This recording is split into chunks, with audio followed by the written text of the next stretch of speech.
Okay, let's dive into this. You see a headline, right? NFL player waived, then just days later, boom, he's back with the same team. Yeah, on the surface, it looks, maybe just procedural. Mm, Bit confusing. exactly. But when you look at the material you shared for this deep dive, it unfolds into something much more interesting. It's a story about potential injuries, roster complexities. And really, team strategy. Mhm. It's a great example, I think, of how one small transaction can actually tell you a lot about how a team, in this case the Jaguars, thinks about things, especially player health and building a key position group. Right. So today we're focusing on Cooper Hodges, offensive lineman, former Jaguars draft pick. And our mission here, using only the info you've given us, is to sort of unpack this whole sequence, look at his journey, his potential, the setbacks. And crucially, how it fits into the Jags' bigger picture, especially with their offensive line moves this offseason. Precisely. This is your deep dive into your material, aiming to give you the clearest view based on what we have. Okay, so where do we start? Probably back when Hodges first joined the team. Makes sense. He came in as a late day 3 pick, 2023 NFL draft. And it's worth noting, I think, that he was drafted under Trent Baalke's leadership. And there was some real buzz around him then, wasn't there? Not just a camp body. No, definitely not. The feeling at the time, based on the material, was that he had the potential to develop, maybe even become a future starter at guard. There was upside there. But, uh-oh, that potential hit some serious snags pretty quickly. Yeah, injuries have really been the story for him with the Jaguars, specifically knee injuries, season-ending ones. And not just once, right? The information points to this happening in back-to-back seasons. Exactly, back-to-back. That is incredibly tough for any player, especially one trying to establish themselves early in their career. You just can't get the reps, can you? Right. The direct result was very limited time on the field. Practice reps, game action, it all gets cut short. The source mentions he only has one career start because of this. One start. After being seen as a potential future starter, that really highlights the impact. It absolutely does. It's hard to show what you can do if you can't stay available. Which leads us right up to the news from earlier this week. The Jaguars waived him. And the specific designation matters here. It was waived with a failed physical. Ah, okay. So directly linked to the injury. Yes. It makes it clear this wasn't just a performance thing. He couldn't pass the physical needed to be on the active roster because he's still recovering. So the team lets him go because he can't play right now. Then what? Well, he went through the waiver process, and he cleared waivers. Meaning no other team put in a claim for him. Correct. Given the failed physical tag in the history of knee injuries, that's maybe not too surprising. Teams are cautious. Okay, cleared waivers, and then the Jaguars announce he's actually back.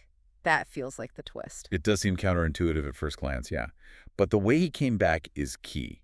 He reverts to the team's reserve physically unable to perform list, the PUP list. The PUP list. Right. And what does that mean practically for him and the team? It means he's still under contract, still part of the Jaguars organization. He continues his rehab with their medical staff, using their facilities. But he doesn't count against the active roster. Exactly. That's the main thing. It lets the team keep his rights, oversee his recovery, without using up one of those valuable 53-man roster spots while he's unable to practice or play. Okay, that makes sense as a mechanism. But why bring him back, even on PUP?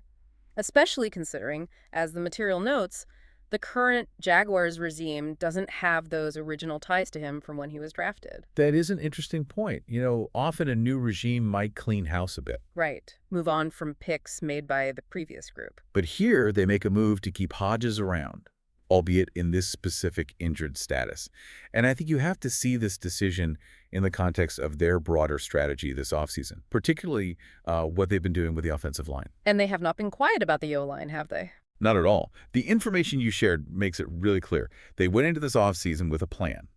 It says they clearly planned for some contingency scenarios for their offensive line depth. Contingency planning. It sounds like they were worried about depth. And they acted on it. James Gladstone and the front office, they brought in 6 new offensive linemen this offseason. 6? Wow. That's a statement. It is. And it's a mix. You've got 4 veteran free agents mentioned: Patrick McCarry, Robert Hainsey, Fred Johnson, Chuma Edoga. Okay, experience, guys. And then they also drafted 2 more: Wyatt Mullum in the 3rd round, Jonah Monheim in the 7th. So veterans and rookies, a full spectrum approach. That level of activity, It's more than just filling spots. It feels like a philosophical shift, or at least a major point of emphasis. I think so too. And the material includes that quote from James Gladstone after day 2 of the draft, which really spells out their thinking. Ah, yes, the Gladstone quote. That seems pretty central here. It really is. He basically says, and this sums it up well, you can never have enough security across the offensive line. Never have enough security. That's blunt. Why such a strong focus there? Well, he explains it based on experience. He says, I've been a part of scenarios where attrition has occurred, and it typically does throughout an NFL season, in particular across the offensive line. Which we see every year, right? O-line injuries pile up. Exactly. And Gladstone calls the result debilitating for an offense. Debilitating. That's a powerful word. It shows the potential impact. Lose your O-lineman and the whole offense can just grind to a halt. Precisely. And he explicitly says, that's something that I don't want to put us at risk for. So they're proactively trying to avoid that scenario by continuing to sort of build the depth across that group. It's a stated priority. And he connects it to the quarterback, too, doesn't he? Something about the pocket. Yes, he refers back to the idea of setting that internal pocket, making sure the quarterback feels comfortable stepping up into it. That's vital. So depth isn't just about having warm bodies as backups. It's about maintaining a certain level of play, maintaining that secure pocket even when injuries happen. That seems to be the goal, yes. Keeping that environment stable for the quarterback is key to offensive success. And Gladstone ties all their offseason moves directly to this idea. Free agents, the draft picks. They all point to that, is how he put it. Every addition is part of this overarching plan for O-line security. Though he adds a bit of caution, acknowledging they need to see how it actually plays out. Right, he says something like, they look forward to seeing whether or not it plays out in the way that we would like, but I think this is a step in the right direction. It's about putting the pieces in place. Okay, so bringing it all back to Cooper Hodges. Waived, failed physical, clears waivers, back on PUP.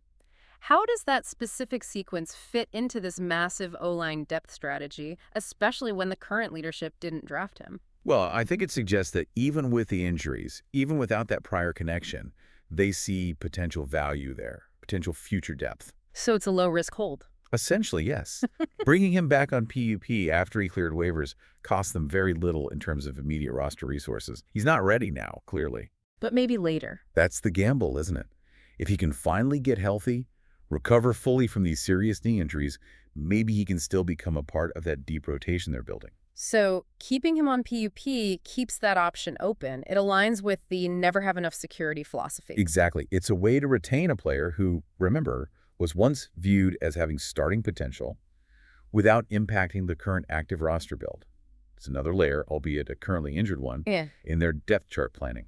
So his return isn't about solving an immediate problem, but more about preserving a possible future asset for a position they're absolutely prioritizing. That seems to be the most logical connection looking at all the pieces you provided. His situation, the team's philosophy, their actions. It fits that pattern of long-term depth building. Okay, this deep dive has really traced quite a journey for Cooper Hodges, drafted with potential. Then those really tough back-to-back season-ending injuries, limited chances. Leading to being waived, failing the physical. And then the slightly unusual path. Clearing waivers, but returning to the team on the reserve PUP list to continue his recovery. All happening while the Jaguars are loudly and clearly investing heavily in offensive line depth, 6 new players, Gladstone's comments about security and avoiding that debilitating attrition. It really paints a picture of the kind of difficult calculations NFL teams are constantly making, doesn't it? Balancing potential versus injury reality, past investments versus future needs. It does. It's a constant shuffle. So maybe the final thought for you listening today is this. What does Cooper Hodges' very specific path tell us about how teams weigh these factors? Yeah, that balance between hope, invest in a draft pick, the harsh reality of significant injury, and the absolute strategic need for depth, especially at a critical spot like offensive line. And maybe more pointedly, what signal does it send when a new regime, after waiving an injured player drafted by the old guard, decides to bring him back on PUP? What does that mean for his actual chances down the road? It's certainly a situation worth watching. It speaks volumes about roster management complexities in today's NFL. Something to think about as you track these kinds of moves across the league.